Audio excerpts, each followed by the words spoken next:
Have you ever wanted to be able to seamlessly play licks in between your chords so you can sound like a soulful guitar player more like John Mayer, Stevie Ray Vaughan, Jimi Hendrix, or Jerry Garcia? Well, I'm going to show you exactly how you can get started doing that in today's lesson. My name is Brett Blakemore, and it's my goal to help intermediate guitar players break out of their plateau and get to the next level. That is what I specialize in, and that's what I'm going to help you learn how to do today. All right, so before we get started in this lesson, make sure you grab the free resources. There'll be a link in the description below.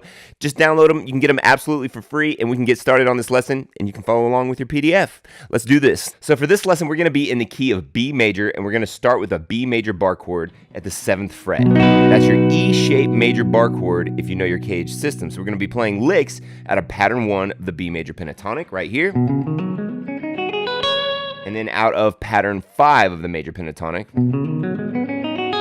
right here. All right.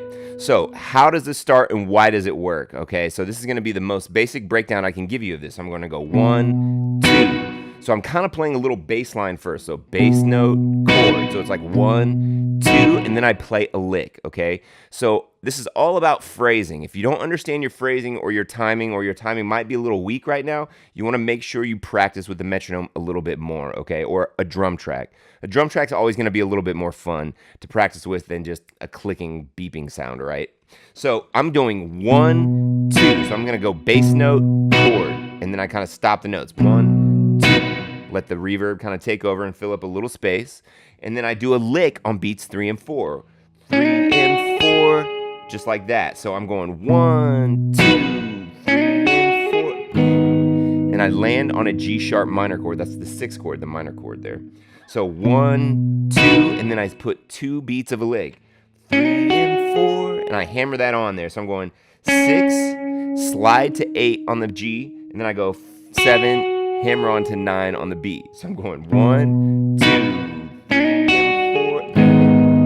And then I land on that G sharp minor chord right here. You can make it a minor 7th if you want it a little jazzier. So, and that's the phrasing, all right? The easiest way to get started with licks in between your chords is to not take up a whole measure with a lick, but start it out on the downbeat with the chord, 2 beats, a little bit of a lick on beats 3 and 4, and then land on another chord. This is the most basic framework to make this happen, okay? So 1, 2, 3, and 4, 1, 2. So now when you're doing this, make sure you download the PDF. That link is below, all right? Because you want to be able to see this in tab as well, all right? If you do that, then it's a lot easier to follow along with this stuff, and I want you to have all the resources you need. So 1, 2, 3, 4, 1, 2. So after you play that G sharp minor chord or G sharp minor 7th, we have another lick into a C sharp minor 7th chord, which is the 2 chord in the key of B major. So here's that next lick after the G sharp minor. Now if you think 1, 2, I'm still doing it on beats 3 and 4. So we're keeping to the phrasing framework here. You're gonna go, and you might have noticed right there that I barred my index for that lick after I slid into the 6th fret of the D. So why did I do that? It's because if I play this lick like this, I'm going to have a hard time getting back to that C sharp root to make our chord lick chord sound smooth. So I'm going to bar and I'm thinking ahead. And you're going to need to do this. This is one of the tricks that your favorite guitar players use all the time. And let's be honest, it's not really a trick. It's just logical, right? If you want to get there smoothly and you can play the lick, keep the bar down and then land on that chord, if that's the chord you're going to. In this case, it is. So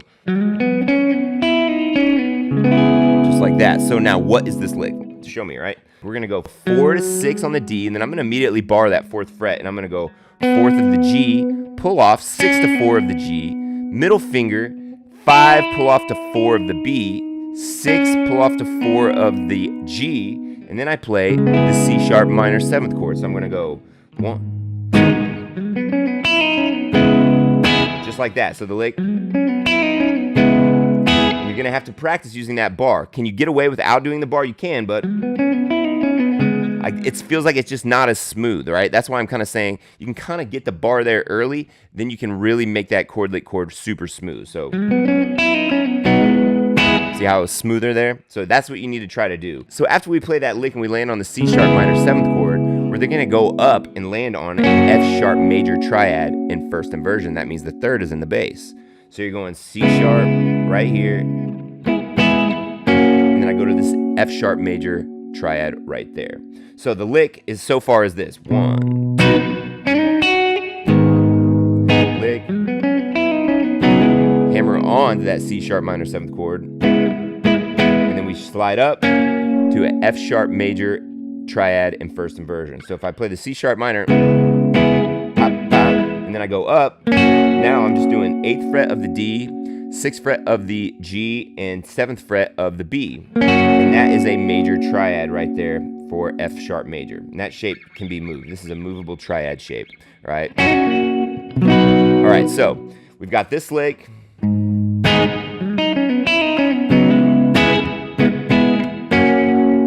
then we end the same way we started. Just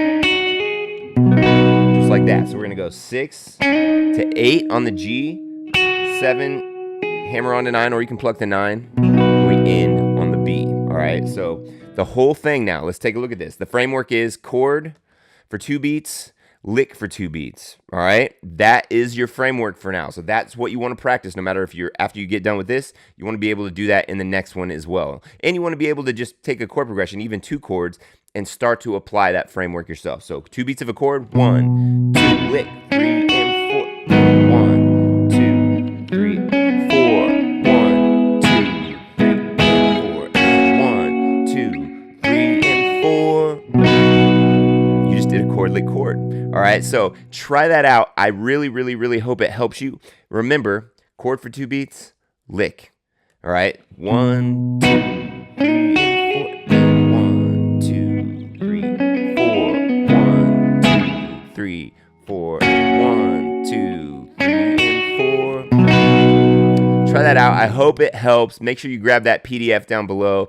And if you like these types of lessons, be sure to subscribe. Share this with somebody else that might be at the intermediate level that's trying to get out of that little plateau, get out of that fog of the intermediate level and move up to the next spot in your guitar playing journey. It's literally my goal in life to help guitar players just like you get to the next level. I'll see you in the next video.